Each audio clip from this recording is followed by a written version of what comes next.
we'll call this regular meeting of the Board of Education to order at 7:01 p.m. Please call the roll. Ms. Pearson, Mr. Rollins. Here. Ms. Mohammed, Mrs. McCulloch. Here. Mr. Siegel. Here. Mr. Connor. Here. Ms. Stanford. Here. With 5 present, 2 absent, we have a quorum. Thank you. We'll now take a moment of silence followed by the Pledge of Allegiance.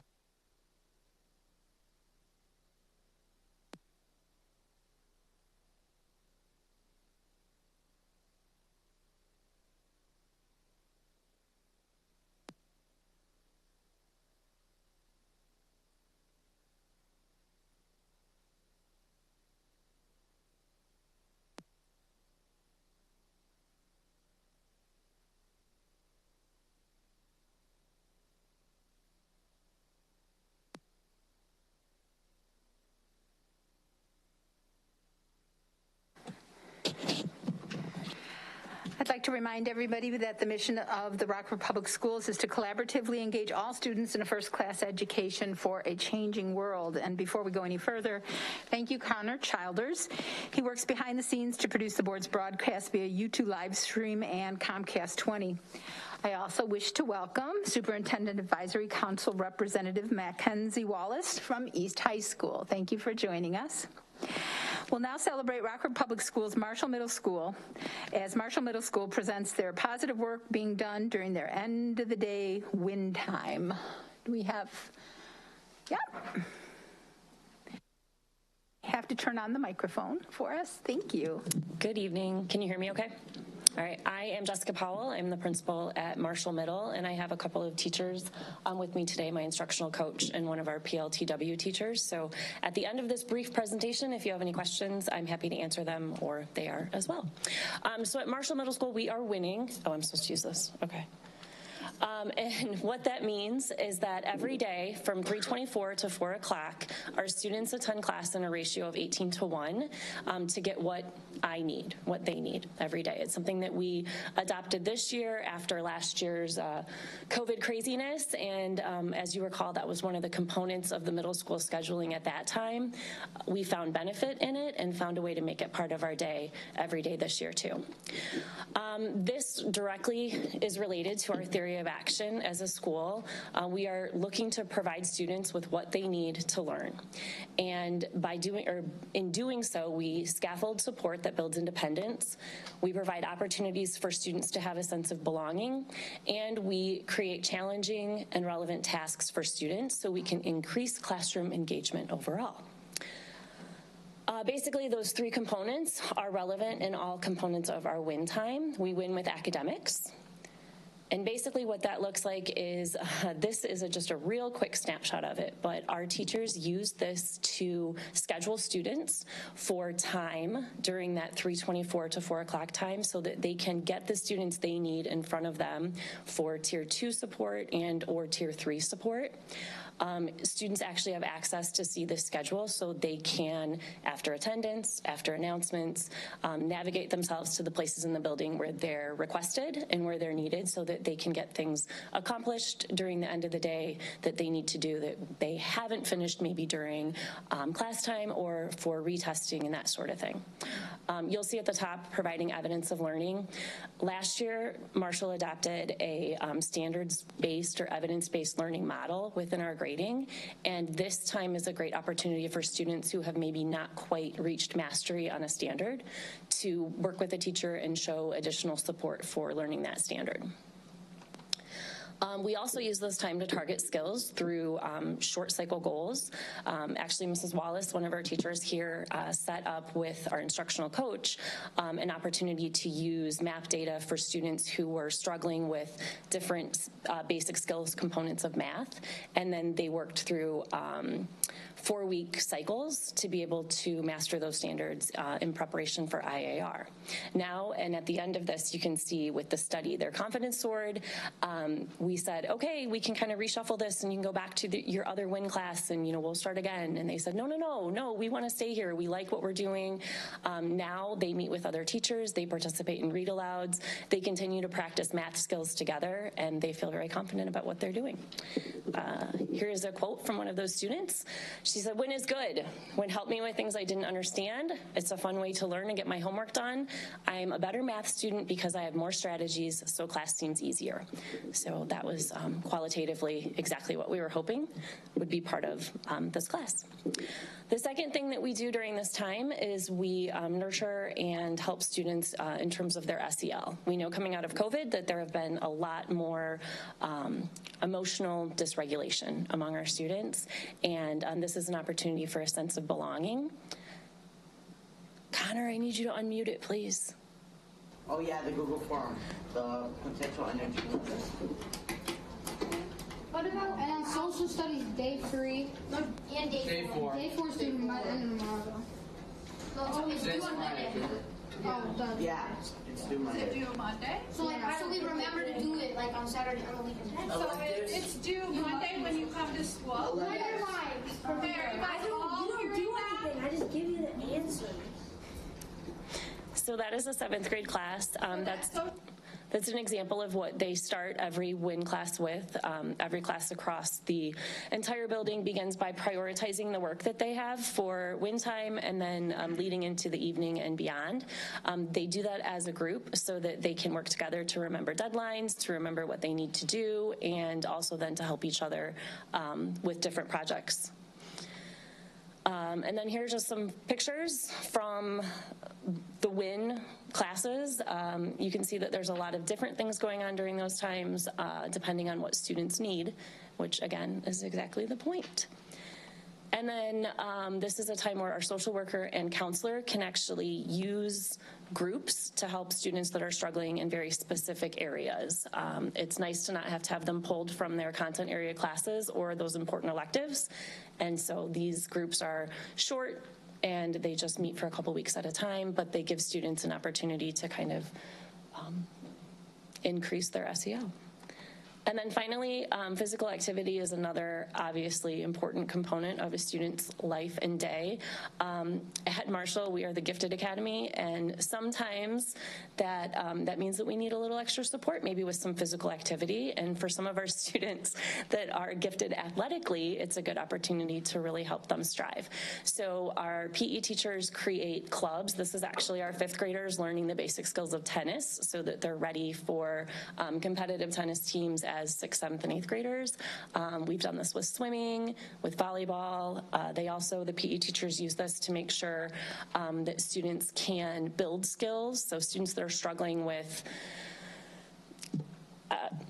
running backwards, like skipping, just like actual coordination components, can get extra practice there. They can build endurance. And then for our students who are strong athletes already, we offer strength and conditioning. And that's an opportunity to better understand strength training equipment, sport-specific conditioning, building agility and balance, and those sorts of things. So why do we win? Well, according to our 7th grade students, who are our most challenging group, for anyone that has any experience with middle school, you probably know that. We win because our students find it really valuable. So just in our 7th grade, over 80% of our students feel that it's a valuable or very valuable use of their time. And the light bulb there are all of the reasons that it's valuable to them. So it gives them time with their teachers, they can work with their friends, they get started on their homework, they're able to talk and work and complete and finish and get extra time, and they think it's nice and relaxing and it de-stresses. So all of those things are a valuable component of our day, and that's why we need it, and that's why I'm celebrating it, because it's amazing. So that's my presentation. I think I went over, I'm sorry. And then my teachers are here if you have any questions.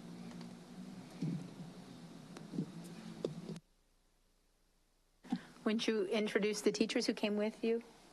Absolutely. So I have Stacy Wallace. She is our PLTW teacher for Marshall, which is Project Lead the Way.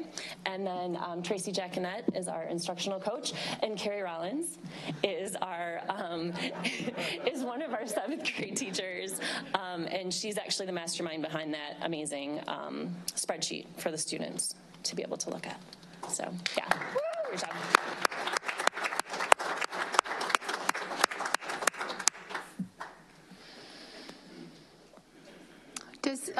Is there sharing with other buildings among your principals of programs like this that you have? And So when we started this last year, we actually used WIN to do all kinds of crazy, amazing things for kids, and we knitted and they cooked and they did all kinds of things, and they missed that part of WIN. This is not the same WIN that they were winning with last year, which they don't love quite as much. But the other principals then have said, okay, how do I do that? How can I get that as part of our day? I worked with the president and vice president for the REA, and because it's not an additional prep for teachers and it's just a supervisory time for them where they support students with the same types of tier 2 instructional support that they would give in a regular classroom, we didn't have to have like a vote contractually for it. So that's something that the other middle school principals and I have talked about too, moving into next year. so are even as a supervisory role, are our staff members compensated for their time? It's just so instead of having 50-minute classes, we use 45, and so then it's shaved like the 5 minutes off of the classes, and it's still their supervision. Got it. Anybody else have any questions? No, accolades. Thank you so much. Thank you. We're now at the board member comments. Are there any board member comments? Oops, wait a minute. Sorry. I skipped all the petitions and communications, right? Backing up. Beep, beep, beep, beep. We're now at the petitions and communication portion of our meeting. When we invite the public to make comments, the Illinois School Code requires that there be a time at regular and special meetings for public comment. The board will not respond to comments at this time. If it is appropriate, you will be contacted in a timely manner by staff in response to your questions. Each speaker will be allowed no more than 2 minutes to address the board. It's not appropriate to address individual board members or individual administrators or discuss matters that would otherwise be confidential in open meetings. 2 names will be called at one time, the one whose turn it is to speak and the person who will speak next. If you look to the clock to the left, you'll see 2 digital clocks. One shows the total time allotted to public comment. The other shows the total time for each speaker. Thank you so much for your interest and cooperation with these guidelines. So our first speaker today is Fanny Owens. And you will be followed by Carol Jamber-Smith.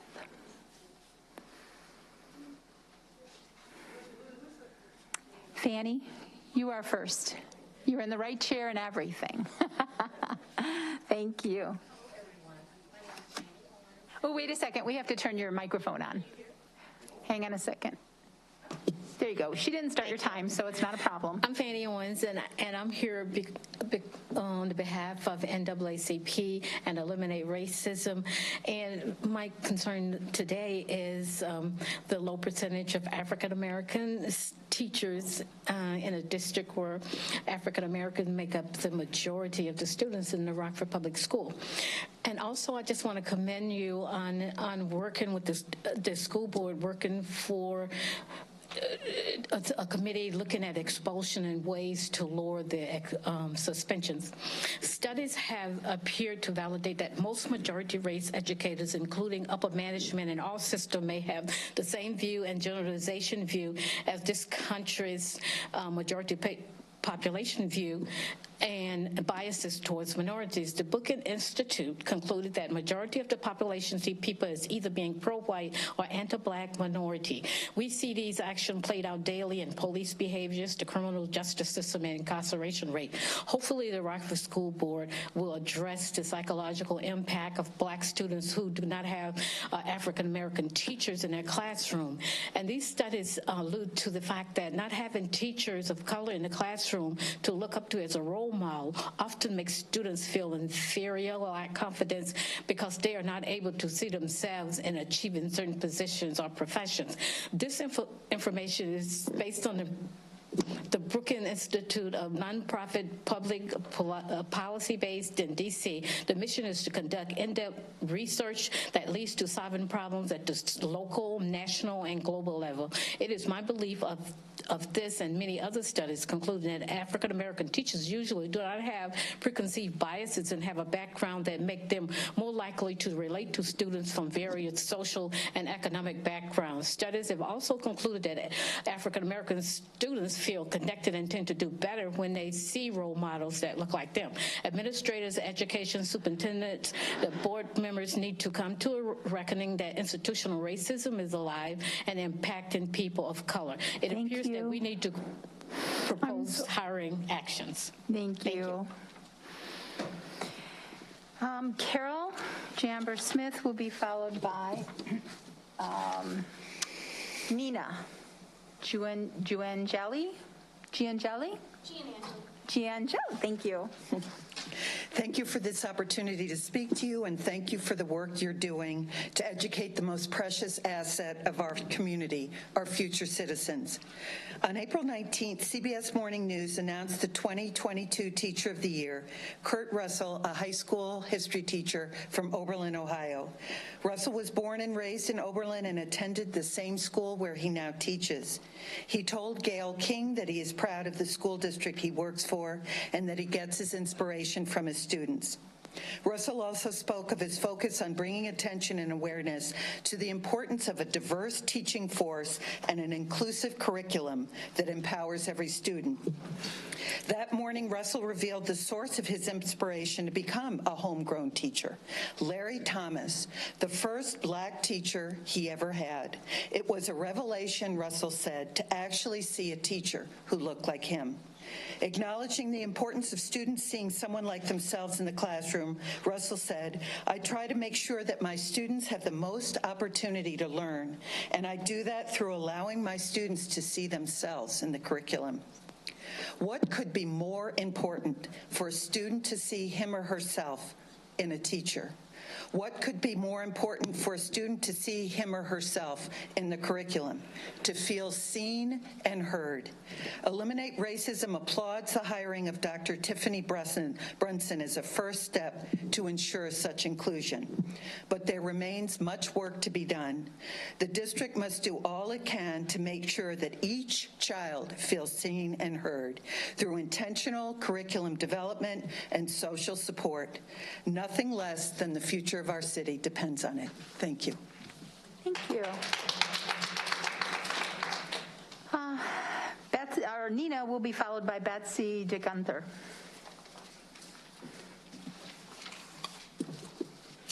Hello, my name is Nina Gianangeli. I am grateful that the district voted to update the Code of Discipline at the previous board meeting. I believe this is a step toward closing the racial disparities evidenced in the district's discipline data. Thank you so much for taking this step in creating a better climate for Rockford students. As an educator of 11 years, I know the research states that connection through relationships at school, especially for students of color, is imperative to their success and well-being of our community. As a teacher, I experienced a lot of train and hope in-service sessions over the years that fly in the face of what we know ignites authentic learning. To be frank, if I taught my students the same way, I'd probably have a few low scores on my evaluation. With the new discipline code approved, I believe that RPS 205 needs to devise a plan to support teachers and staff as they uproot implicit bias in their application of the discipline code. Professional development for this initiative must be ongoing, job-embedded, and collaborative. Training on equitable application of the discipline code must be ongoing. A train and hope in service will not produce the desired outcome of the code's revision. Teachers and staff need job-embedded opportunities to embrace or to practice the strategies that they learn. And finally, no one can do this job alone. Teachers and staff need recursive time to meet within their PLCs across grade levels, content areas, and schools to share what works in building positive relationships with their students and what doesn't. RPS 205 must devise an intentional plan that meets these criteria for training employees to best implement the new discipline code, keep students in school, and strengthen relationships in the classroom.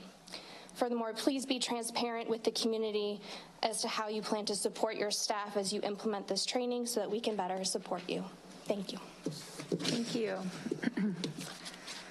Betsy, followed by Faye Marcus.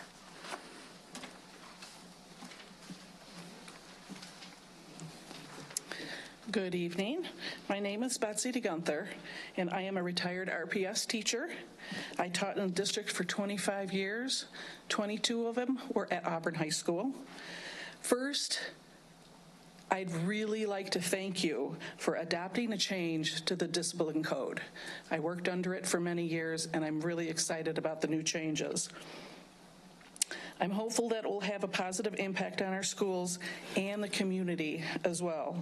I do ask that you please be patient and give the change enough time to be impactful.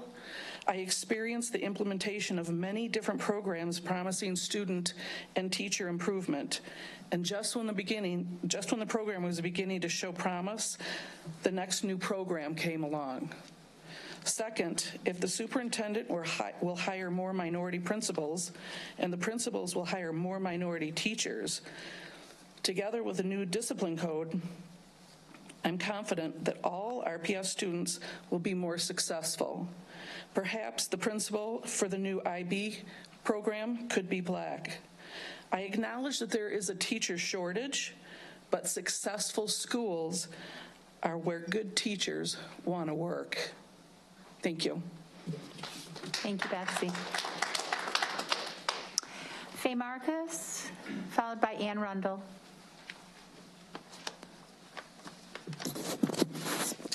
My name is Faye Marcus, and I'm speaking in support of the Handle with Care program. But first, I want to thank the board for your vote to support the changes in the discipline code. I think these will be very beneficial to our students. I recently read about the Handle with Care program in the Rockford Register-Star, and I was very impressed with what I read. As a member of the education team of Eliminate Racism 815, I have been very concerned about the number of students, mainly students of color, who have been suspended or expelled. I believe that this program will be a positive means to help alleviate this issue. Many of our children in Rockford have been exposed to violence and trauma in their homes. Anything that we can do to support our students is a positive move forward. The program was developed by Welsh Elementary School, and I understand that it will be implemented in all the 41 RPS schools this coming year. But further, I would recommend that ongoing training be held for all staff members, not only teachers, but your janitors, your bus drivers, people who work in the cafeteria, anybody that comes in contact with students and who could be a positive force for these students. And again, I want to thank you for allowing me the opportunity to speak to you today. Thank you. Ann, followed by Terry Gano. Hello, my name is Ann Rundle, and I'm retired from the Rockford Public Schools. I was a central office administrator. I served on the superintendent's cabinet, and I was a principal of Haskell Elementary School. Really my favorite job, I have to admit. I too want to thank you for passing and changing the discipline code. We all know that implementation of that discipline code is now going to be the next challenge, isn't it?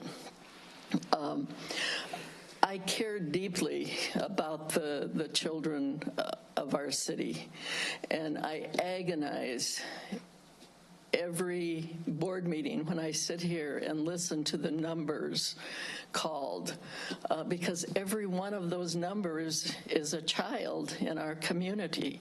And I know you all agonize. I'm not saying I'm the only one that agonizes. None of us are happy about that. And we really have to continue to search for solutions. And one of the mandatory, if on the handout that I gave you, there's a list of all of the interventions that I found for social and emotional issues in the discipline code for this year. So we have lots of ideas of what needs to be done. Unfortunately, a lot of those are not being implemented, even though it says in your discipline code that it's mandatory that children have social and emotional support. So I encourage you to look at the packets that come across your desk with a lens of social and emotional interventions. Thank you, please. Ann.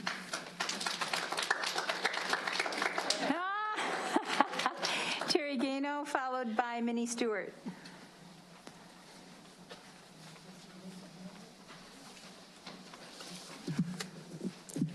At most board meetings, there's usually a mention of the word data with regards to students. But the data presented by the district only presents one image of the topic. For example, at the April 12th board meeting, data was presented by the district to show the percent of freshmen on track for the 2021 school year. Overall, the percentage of freshmen on track was 66.8% for the 2020-2021 school year, a bit under the anticipated goal of 75%. But upon digging deeper into the data shows another image. Broken down by race, data shows the black students who comprise the largest racial group of students in the district over the past 3 years had the lowest average rate of freshmen on track in the district at 52%, followed by Hispanic students with a 64% average and the white students with an average of 76.1%. A deeper look at the 9th grade program at the 4 high schools in the district shows a varying and concerning picture of success or lack thereof for black students in the district. Over the past 3 years, one high school has a 3-year average of only 40% of its black 9th graders being on track to graduate. The highest percentage rate of black 9th graders at other high schools on track were 58%, 56%, and 53%. According to research, the 9th grade experience can be a make or break experience for all 9th graders. Given the right set of positive experiences during 9th grade, can even those students who struggle can turn around and do well and graduate. Data from the district indicates, however, that there are still a substantial number of students that continue to struggle. And with those struggles comes the risk of not being on track at the end of their freshman year. And that 70 to 80% of students who fail any core course in their freshman year will not likely graduate from high school. Thank you, Terry.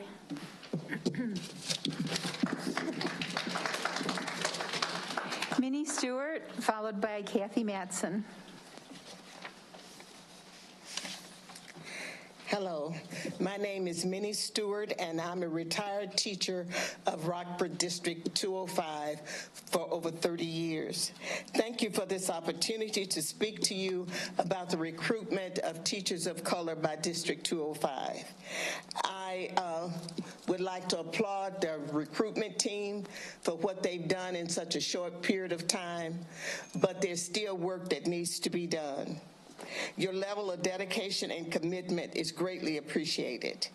Eliminate Racism 815 is here tonight because we feel that there are members of this board that are not as committed to recruiting teachers of color as the team is.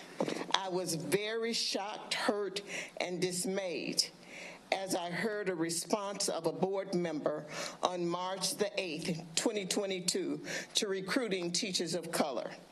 It is true that most black teachers are educated by historically black colleges and universities. What baffled me was, if you know this, why not go to that source in order to hire your black teachers? It was also mentioned that the harsh northern climate with bad winters would be a deterrent.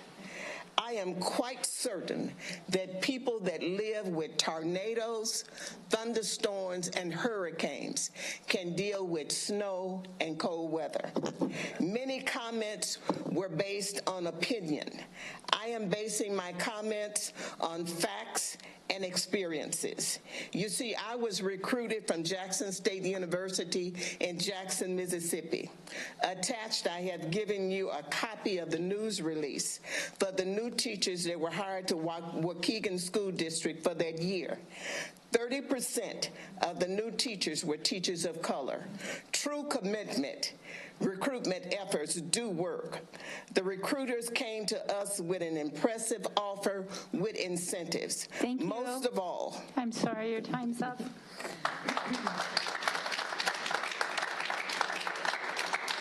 Kathy Matson, you'll be last. And thank you, because we will read the rest of what you had to say, for putting things on paper. We all appreciate that, I'm sure. Hi, thank you so much for this opportunity to speak, and I do want to also thank you for passing the disciplinary code, the revisions. I did present this in February, but I thought it was important to bring it up again, and I wanted to share it with you. I am a graduate of RPS 205, as are my children, and I speak tonight to propose a solution that addresses the learning loss that the RPS 205 students have experienced during the pandemic, especially severe for students of color. This would be a mentoring program for students of color in middle school by students of color in high school. Being mentored by students of color would give middle school students of color the benefits of in-person learning by someone who looks like them, enforcing the importance of education. For the high school mentors, the benefits would include an aspiration of becoming a teacher and perhaps enrollment in the Pathways program. Being a mentor should come with some financial compensation, another benefit to a high school student. Payment for their work would demonstrate to the mentors its value. Funds could be drawn from RPS 205's pandemic grants. This program could take place during school or after school, or possibly during summer school.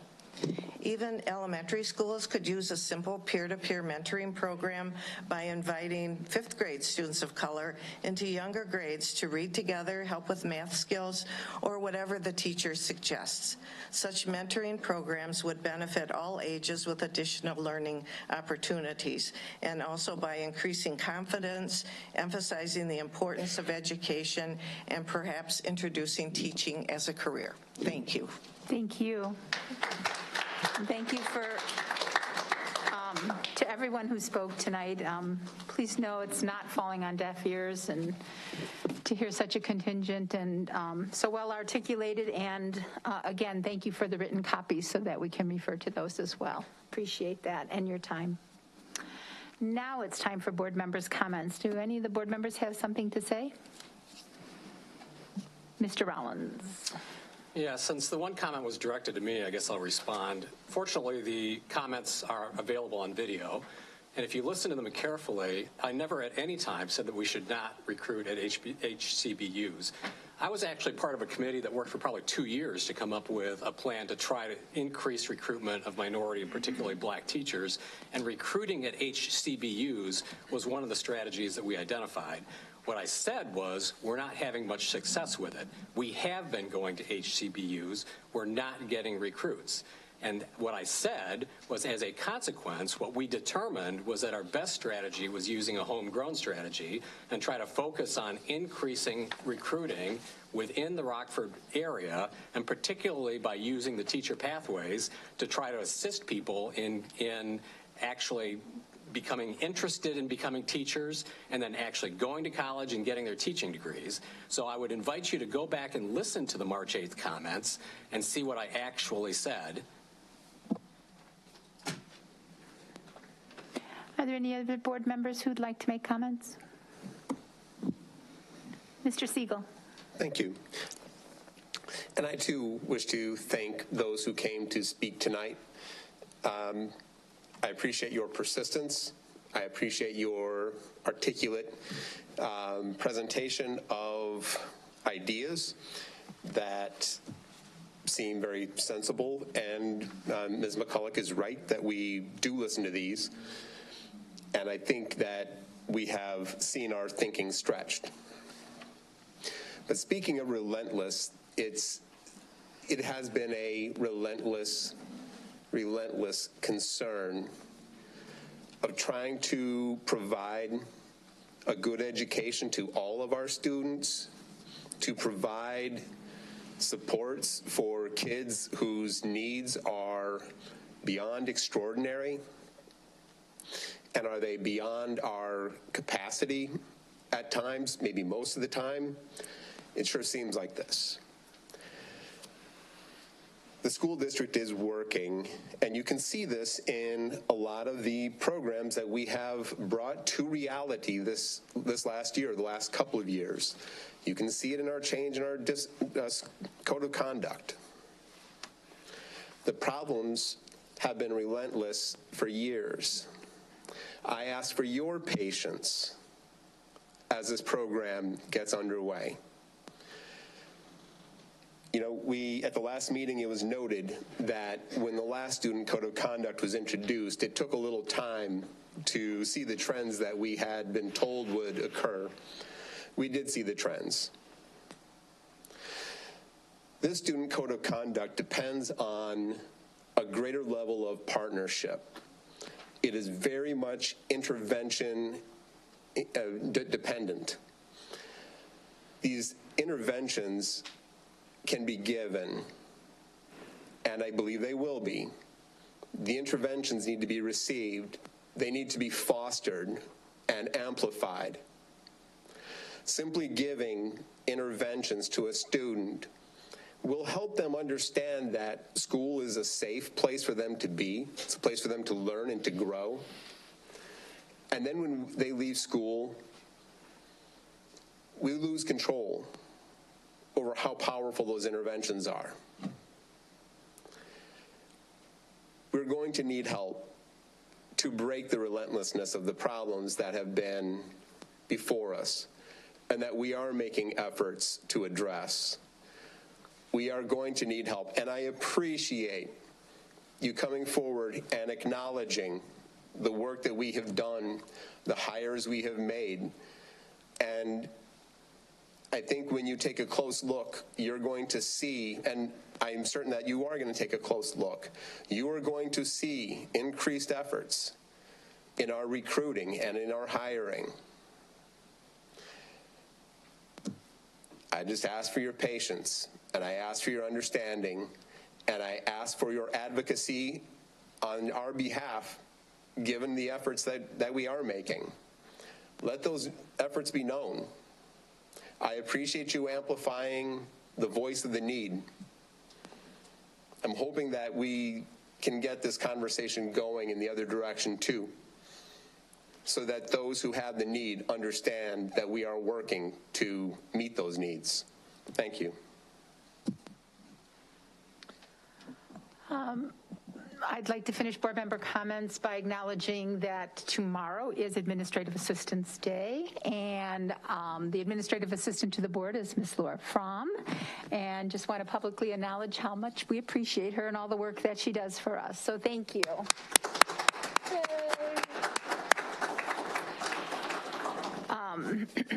And I'm going to give Dr. Jarrett the floor for superintendent comments. And I am immediately going to hand the floor to Mackenzie Wallace, our Superintendent Student Advisory Council member that is representing us for the month. She is the 7th student to do so, I believe, this year, and has had the opportunity to reflect on multiple board meetings, and as has been our practice this year, we'll share some brief comments about what she has observed during the board meetings that she's attended. So, Mackenzie, the floor is yours, and thank you so much for being here to represent our students. Thank you for having me. I would like to really recognize the girls' athletics and recognizing them. If you were to ask me before the last meeting on how I felt about women's sports being recognized, I would have a whole bunch of bad comments. And that's just because us girl athletes usually feel like we don't get recognized because we're not the football players, we're not the basketball players, or the wrestlers. And most of our sport games, we're never, there's no one watching us. And I can say this because I went to a basketball game for boys. I was hip to people. You had to stand to watch. I went to a girls basketball game and it was empty. And it's just how would you feel if no one was there watching you except us as your parents? Like, your friends didn't come because of the boys' basketball game was playing and whatnot. They're not more intrigued. It's also not more, I would say, more recognized and more like amped up like a girls' sport. And the last meeting, I was personally recognized for my achievement in my sport as a bowling qualifier for state. And that made me feel good because I had a reassurance and everything. And even at my school, I was recognized for it. Last year, I made it to nationals for bowling. And no one knew. It was not recognized. And it was hard. It was hard to go down there because I wasn't recognized so bad that I didn't even go down with my school coach. I went down as an individual.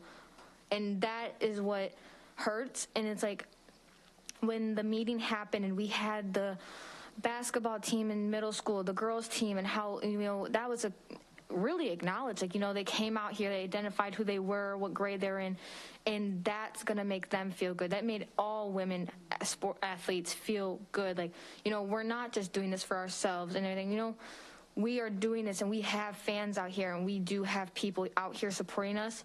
And I just feel like it's something that really needs to continue, like the recognition for women athletics. Like, we do know we're not the football team, and I know football games are fun, and everything, but even one of my fellow members on SSAC, she did something in swimming.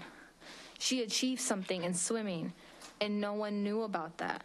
And, swimming's hard. Like, it's a lot of muscles that you use in your body and everything. Like, I can't swim, so I can't really speak. But it's just like, it's something that needs to be addressed and kept addressed. Like, because we're out here and we work just as hard as a football player. Thank you. Kenzie, thank you so much. I appreciate your service on the SSAC and your advocacy this evening. I would now like to turn the floor over to Mr. Barthel to talk a little bit about very quick high-level overview of some of the tech outages we've been dealing with. Fortunately, nothing to the severity of what we've dealt with a few years ago, but certainly enough to warrant an explanation. So I've asked Mr. Barthel to briefly share what we've been going through. All right, good evening, and thank you for giving me the opportunity to speak about our internet downtime and some application outages that's really kind of plagued us this school year. And while I'm sharing the message with the board this evening, I'm really directing the message towards our staff and our students, as well as our parents that are truly feeling that impact of those outages when their digital applications and online curriculum is not available. Please know that my team and I are just as frustrated as everybody else with these outages, and we understand the need to keep these up. So what we've done internally over the past 2 years is created a very robust and redundant infrastructure. However, internet connectivity as well as cloud and vendor-hosted applications has really been our Achilles heel this year because we don't have full and direct control of those applications or that service. And while a vast majority of our outages have been because they're out of our control with the vendor piece, we do understand district staff and students depend on my department, the Technology Services Department, to deliver that high availability and continuity of services by minimizing that downtime, and we take responsibility for that. But I want to take a moment and share a little bit of the statistics for this year for our downtime we've experienced and how we have been and how we are moving forward to address some of these issues. The first thing I want to bring up is the internet outages. That's been very, very prominent this year. And for this school year, we've actually had 11 incidents of internet outages. 10 out of 11 of those were vendor related. One of those were us taking it down to address a worldwide vulnerability, and it was briefly down to address that, to keep ourselves safe. Of that, 82 hours, 7 minutes, and 49 seconds is what we had for downtime. 48 hours and 23 minutes and 24 seconds of that was operational downtime. What I I mean by that is hours between 6 a.m. and 5 p.m. when we need that internet service the most. And that's been caused by a number of different anomalies. Most of that I shared in detail with in a packet I sent you, but it's been a combination of fiber cuts, road construction, not even necessarily in the Rockford area. Believe it or not, rodents and some of the aerial fiber that's in this current infrastructure near the suburbs of Chicago, and scheduled vendor upgrades as well was part of that non-operational downtime. What we've been doing to address it, there's been a few things that we've addressed here. Again, we've been aware of a single point of failure having one internet service and for a little while here, and we've been doing a lot of work to build that redundancy over the past couple years. In the past year alone, we've expanded the current capacity of our internet bandwidth with our primary internet service, and we've actually added a secondary internet service to prepare for our high availability and redundancy initiative that you actually approved in November, and then the addendum that came through just this last board meeting because we needed to add some additional equipment. So with that, we're waiting on that piece of equipment to arrive, and we're on task to complete that project for June 1. So that will provide us that automatic failover of services when we do lose our primary internet service, because ultimately it will happen just like it does in any home circumstance. The other thing we've been doing really since that March 30th and 31st and April 6th outage that kept us down nearly 18.5 of those hours. We've been in deep discussion with the executives from our primary internet service provider about discussing the impact and the downtime minimization, and they quickly came together. They responded back to us with a mitigation plan, which my team and I are actually really excited about and very confident that we'll see some very, very positive results just for keeping up time with that internet service provider. And actually a formal plan and a timeline for that execution is forthcoming in the next couple weeks, and our intent is to have that fully implemented by midsummer. The other piece I want to bring up is the application. ClassLink is our application that pretty much all our district uses as that one pane of glass to get to their different programs and things throughout the district, and we have had some outages there this year as well. In this school year, we have had 17 incidents of outages, 15 and a half hours roughly of downtime, with 13 hours and 22 minutes of operational downtime. And that's been kind of three issues, actually. I think I said two earlier, but this particular vendor has experienced really a boom in growth since the pandemic. Everybody has been shifting the platform primarily because of how it was used during remote circumstances, and they're really working on catching up and improving their capacity and building and expanding their infrastructure to support the additional load. Additionally, they've been impacted just like many technology industries with personnel shortages to be able to, which has impacted that response and resolution time. Also, that particular service prior to yesterday was really dependent on our primary internet service being up and functional. So when the internet went down, even if when we did fail over to our secondary internet service, it wouldn't function. We actually worked very closely with the vendor on that yesterday, and that's been resolved. So in the event we do lose our current internet service until we're up on our redundant initiative, we will be able to keep that service up and running. So we've been in conversation with this particular vendor regarding improvement on outages. We had a discussion in September with them of this year, and we're in the process of scheduling another meeting with them to have additional discussion about their service level agreement. With that particular application, we are certainly not alone as a district with the issue. There's a large number of districts that use ClassLink and have been affected by their outages in the past year. The last thing I just want to leave you with before I take any questions you may have is just a reminder of our standard of service for IT, and it's providing that highly available, safe, and reliable network and software. And we committed to the 99.99% based on 24/7, 365 uptime. And while we haven't met that due to these outages, we're going to continue to hold ourselves accountable as well as our providers accountable until we meet that goal. So I'll open it up for any questions you might have.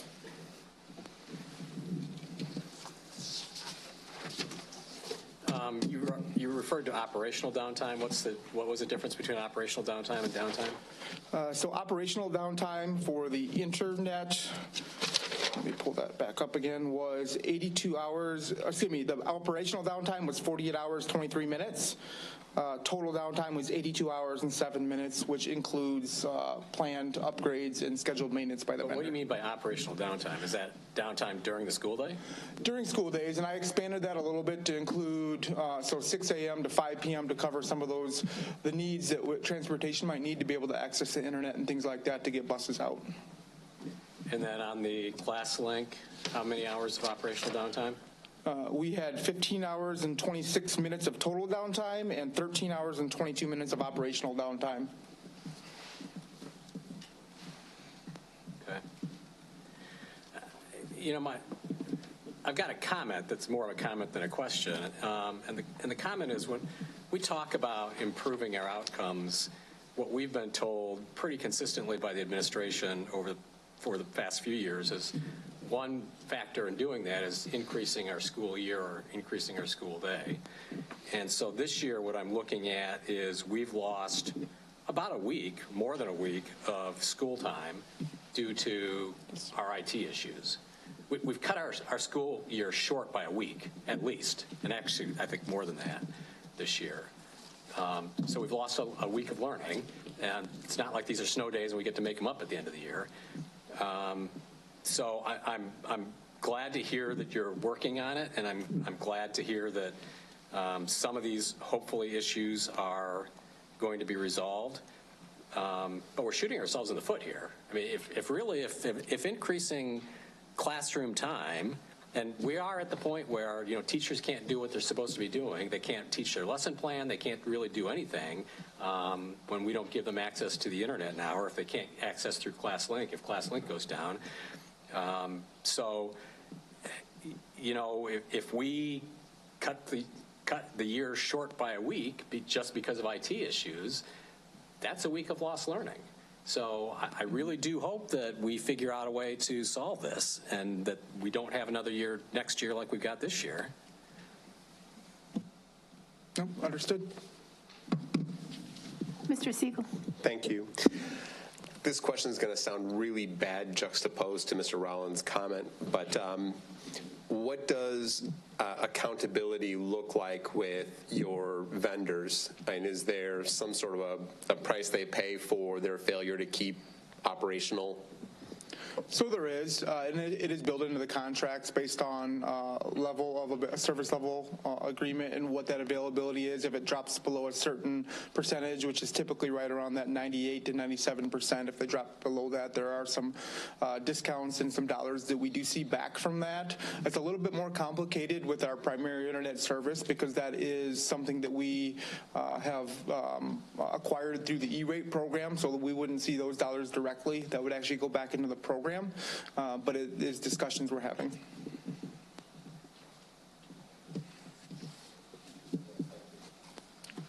Mr. Connor. Do you, off the top of your head, know the percentage of operational downtime for this time period versus, say, the last year or two? I can pull it up. I don't have it immediately available, but I will say it has been elevated this year just by initial look at the information. Okay.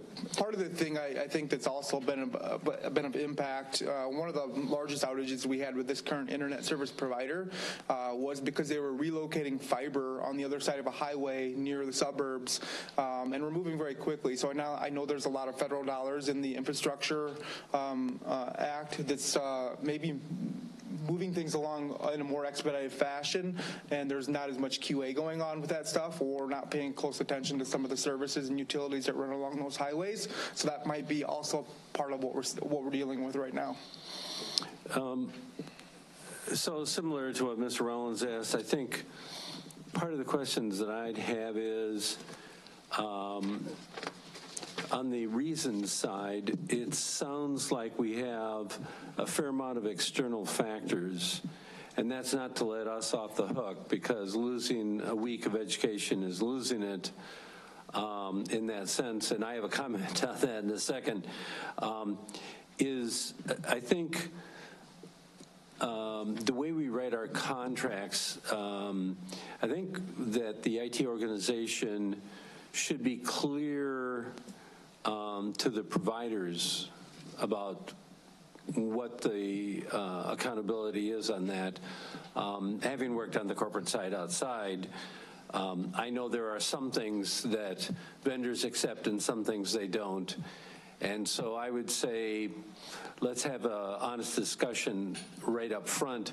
And one of the things that I will also comment on, and I'm not speaking in favor of vendors, trust me, but I do know that there are levels of service sometimes that vendors will offer.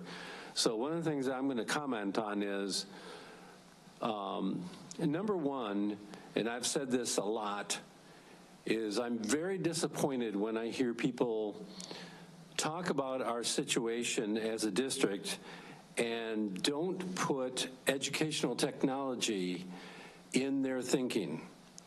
Because if we want to make up the difference between zip codes, we've got to have the technology piece there. And let me just say that over time there has been some lack of buy-in by the teachers, and I'm not blaming them in that sense. And I know some of those teachers have retired, but let me just say, the fact that we're talking about this so much brings up the question of the role of technology in education. And so what I would say is, at some point, we're going to have to get together and, A, recognize to service all children. One thing that we've done is our 1-for-1, and we're looking for ways to make sure that there is connectivity for all kids. And I would think that that would be something that the community would come out in great favor of as a positive if they want the outcomes. And I've really never heard that yet from the group that talks about this. So I'm pointing this out because I think this is terribly important. We're talking about this because now technology is at the middle of this. And if you think about smart boards and all the lesson plans and everything and the results of what children are doing, this outage and things around it is something that we should be standing up and really making a big deal. We should be going out to the communities and making this a point of contention. So what I would say is, what this points out to me is, just like any corporation would do, children are our really most precious outcome. And if we are tied to technology, we need to be able to say, what does it cost to keep it up? And that is a cost that we as a board need to think about. And we really don't talk about that factor very much. And I think also when we talk about how we train teachers, my example is, anymore, if you want to be somebody who's a CPA, you have to not only major in accounting, you've got a minor in information technology to get that degree. And so my point is, all of this is wrapped up. And so I think both the teaching community and what we depend on has to be front and center. So I'd like this discussion more often about what do we expect as the outcome of outages? What standard do we hold? And I think it's particularly important that we differentiate between just regular downtime and downtime in classrooms. So what I'd like to suggest is that rather than just having a general number, I'd like to know specifically how many schools had outages, what has that done to classroom time? Because it's one thing to say we've lost a week, but it could be even a more severe impact. So I think this is one of the issues that we need to put on the table, and we're now finishing the discussion on budgets, right, because July is the start of our next year. So I think this is an important discussion to have as we do budgets, is what is it worth to make sure that we have this connectivity going forward. So what I'd say is, for the board, this is something we have to consider in terms of the budgets, and I would challenge the IT department to come back and say, here's what it would take to fix this. And maybe the answer is some of these things we can't fix, but let's go put this at the center, because I think going forward, this is something that every student needs, is this, and so this is an important discussion.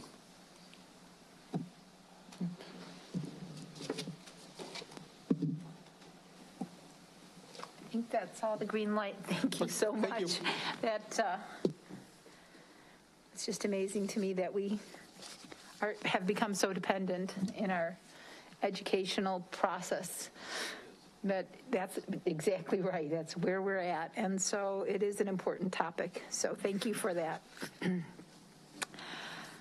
Dr. Jarrett, do you have anything else in your superintendent? I think that covers it. Okay.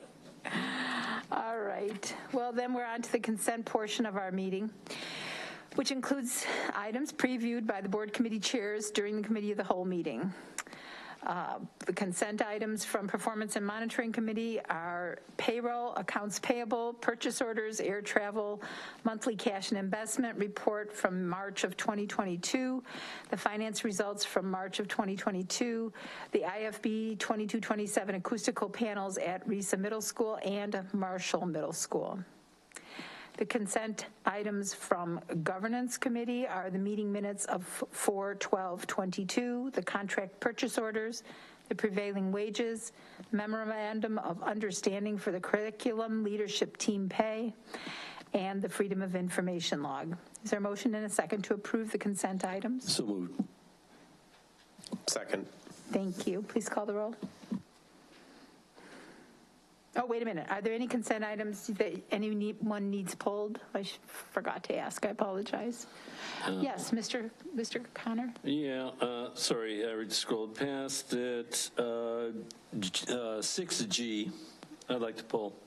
Okay, that's the acoustical panels at Risa Middle School in Marshall. All right, then I would ask Ms. Fromm to take the roll on all the items except for 6 and 7, except 6G. Mr. Rollins? Yes. Mrs. McCulloch? Yes. Mr. Siegel? Yes. Mr. Connor? Yes. Ms. Stanford? Yes. The motion passes with 5 yeses, 2 absent. Thank you. I'll now entertain a motion and a second for the acoustical panels at Risa and Marshall. So moved. Second. Thank you. And discussion, Mr. Connor? Yeah, I pulled this because there was only one bidder, and I'd like to call on Mr. Phillips to give us a little background on that. Yeah, so we had 4 contractors show up to the pre-bid meeting, received 1 bid as purchasing followed up. The other 3 contractors that were at the pre-bid meeting, because of other projects going on, chose not to bid. What we're finding is our building type projects, our contractors are very busy and have a full book of work at this time. We are currently bidding our civil work, which is parking lot replacements. We're seeing much more contractors at the table. Today, we opened 2 bids, Risa, which had 3 contractors submit bids, and Kennedy, which had 6 contractors submit bids. So while, obviously we want to bring more contractors to the table, so we see, competitive pricing, this bid came in relatively close to the estimated cost, and because of some of the safety concerns of sound decibel levels, we thought we still needed to bring this forward and recommending for approval. So a couple questions on that. Number one is, do you see this as a trend that, given inflation and some of the shortages in the supply chain, that we should expect this over the next year or 2, or is this an anomaly? I think the way we're going to fight this is to bring these out to bid much earlier in the year. So our strategies will be getting these on the street in the early to late fall, no later than January, to make sure that we're filling our contractors' books early and getting more competitive pricing. So has the board done its work to make that possible? For example, have we passed the right budgetary or a process so that we can enable earlier in the year? Is there anything standing in the way of doing it so that that could be taken care of. This isn't any variables from a board perspective. I think what brought challenges to us this year was the ESSER 2 and ARP ESSER projects that we were really focused on and the tight time frames there and getting those to bid. So with the additional projects, trying to get those designed and move forward kind of took a back seat. But we are resetting internally and reprioritizing on making sure all of our projects are designed and ready to go out earlier. Okay. I think one of the suggestions I'd have, because I knew, just transparency, Mr. Phillips and I talked ahead of time, and I think one of the things I think between yourself and finance is that if you could let us know on the scheduling so that the board is aware of priority and those kinds of things, because we want to make sure that we're positioned to have multiple bids, and that if you see either from a financial side or the facility side that there's delays in materials or whatever it is, staffing for these projects, that we're given enough heads up in advance so that we can bring this forward and faster, whatever we need to do, because there's a lot of changes, and I know our ESSER is a lot of money, and we're really, it's not going to be easy to be able to do that, for example, air conditioning and so forth, but I think this is one where we want to make sure that we get multiple bids and that this is on track. So it's truly not a criticism, but it's the era we're in. So anything we can do to make that better, I think would be helpful.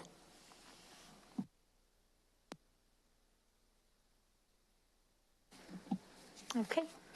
So we have a motion and a second for that item, and I'm going to ask you to call the roll on approving the acoustical panel bid. Mrs. McCullough? Yes. Mr. Siegel? Yes. Mr. Connor? Yes. Ms. Stanford? Yes. Mr. Rollins? Yes. The motion passes with 5 yeses, 2 absent. Thank you. All right, we're on to the closed session consent agenda. That includes the following: the appointment of Angela Coy as a 10-month assistant principal at K-5 McIntosh Elementary School. The appointment of Sherry A. Ferguson as a 10-month high school assistant principal at Guilford. The appointment of Brian Doring as the 11-month principal at Constance Lane Elementary School. The appointment of Taryn Turner as the 12-month principal at West Middle School. The appointment of Blake Hand as the 12-month executive director of schools. The appointment of Natalie Lenhard as certified 12-month special education program administrator. The appointment of Mary Dahlberg as a 12-month program administrator for special education. Appointment of Janet Jurek as a 12-month program administrator for special education. The appointment of Michael Ria as a 12-month executive director of special education. And the HR organizational report and addendum. The additional items on closed session consent are the following discipline items. 2059 is expelled for the remainder of the 21-22 school year with an expulsion and abeyance agreement through the end of the 22-23 school year. Student 2060 is expelled for the remainder of the 21-22 school year with an expulsion and abeyance agreement through the end of the 22-23 school year. Student 4496 is expelled for the remainder of the 21-22 school year through the entire 22-23 school year. Student 4456 is expelled for the remainder of the 21-22 school year through the entire 22-23 school year. Student 4497 is expelled for the remainder of the 21-22 school year. Student 4498 is expelled for the remainder of the 21-22 school year through the entire 22-23 school year. Student 4499 is expelled for the remainder of the 21-22 school year through the entire 22-23 school year. Student 4500 the expulsion is held in abeyance through the entire 2022-23 school year, which can be terminated upon the successful completion of the refresh program. Student 4501 is expelled for the remainder of the 21-22 school year through the entire 22-23 school year. Student 4502 is expelled for the remainder of the 21-22 school year through the first semester of the 22-23 school year. Student 4503 is expelled for 2 calendar years through April 26, 2024. We will also be voting on the following EIAs for students: 1104, 1105, 1106, excuse me, 8493, 8516, 8517, 8518, 8520, 8522, 8523, 8526, 8529, 8530, 8531, 8532, 8533, 8535, 8536, 8237, 8538, 8539, 8540, 8543, 8544, 8545, and 8546. Can I have a motion and a second to approve the closed session consent items? So moved. Second. Thank you. Are there any closed session consent items that board members wish to have pulled? Seeing none, I'll ask the administrator to call the approval of all of the closed session consent items.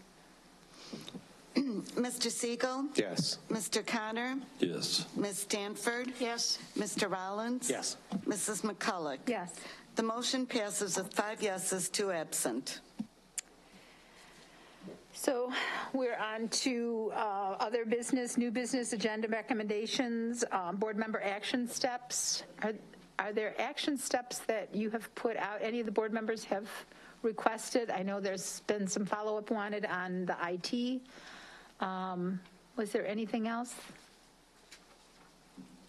Seeing none, and if there are no further comments or agenda recommendations by the board, we'll proceed to the organization of the board, the reorganization of the board, right? In order to proceed with the election of officers, I ask for a motion for adjournment, signed die. Is there such a motion? So moved. Second. And a second? Thank you. All in favor of the motion to adjourn, signed die, please signify by saying aye. Aye. Aye. Any opposed, same sign? All right, hearing none. Board Policy 2110 establishes a 1-year term for board officers. Therefore, in order to facilitate the election of board officers, may I have a motion and a second for Mr. Rollins to act as President Pro Tem? So moved. Second. Will the coordinator please call the roll? Mrs. McCulloch? Yes. Mr. Siegel? Yes. Mr. Connor? Yes. Ms. Stanford? Yes. Mr. Rollins? Yes. The motion passes with 5 yeses, 2 absent. I now call this meeting to order. We will now proceed with nominations for the office of President of the Board. May I have your nominations? I would like to nominate Ms. McCulloch as president of this board. Ms. McCulloch has been nominated for president. Are there any other nominations for president? Hearing no other nominations for president, the chair declares the nominations for president closed. May I have a motion and a second to approve Ms. McCulloch as president, as board president? So moved. Second. Will the coordinator please call the roll? Mr. Siegel? Yes. Mr. Connor? Yes. Ms. Stanford? Yes. Mr. Rollins? Yes. Mrs. McCulloch? Yes. The motion passes with 5 yeses, 2 absent. Ms. McCulloch, congratulations or condolences. Would you please remain in your seat as president? Take number 2. Well, thanks for your faith in another year with this. We'll now proceed with nominations for the office of Board of Vice President. May I have your nominations? Well, I guess I'll be nominating people tonight. Goodness. I think Mr. Rollins is doing a dope job. Let's have another year, right? All right. Do I have any other nominations? All right. Mr. Rollins has been nominated for Vice President. And hearing no other nominations, the chair declares the nominations for Vice President closed. May I have a motion and a second approve Mr. Rollins as Board Vice President? So moved. Second. Thank you. Will the coordinator please call the roll? Mr. Connor? Yes. Ms. Stanford? Yes. Mr. Rollins? Yes. Mrs. McCulloch? Yes. Mr. Siegel? Yes. The motion passes with 5 yeses, 2 absent. All right. Congratulations, Mr. Rollins. So we have one office left, so we'll proceed with nominations for the office of Secretary of the Board.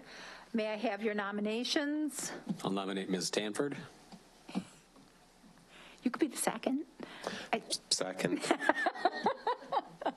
Thank you. Are there any other nominations for Secretary? Seeing none and hearing none, the chair declares the nominations for Secretary closed. May I have a motion and a second to approve Ms. June Stanford as Secretary of the Board? So moved. Second. Thank you. The coordinator, please call the roll. Ms. Stanford? Yes. Mr. Rollins? Yes. Mrs. McCulloch? Yes. Mr. Siegel? Yes. Mr. Connor? Yes. The motion passes with 5 yeses, 2 absent. Thank you. Last item tonight we'll have to do is to establish a regular meeting date. So before you use the proposed schedule for the regular board meeting dates, the exceptions to our usual Tuesday, or second and third, fourth Tuesday, as well as the first committee of the whole, is due to the July 4th holiday, that meeting is being moved to July 19th.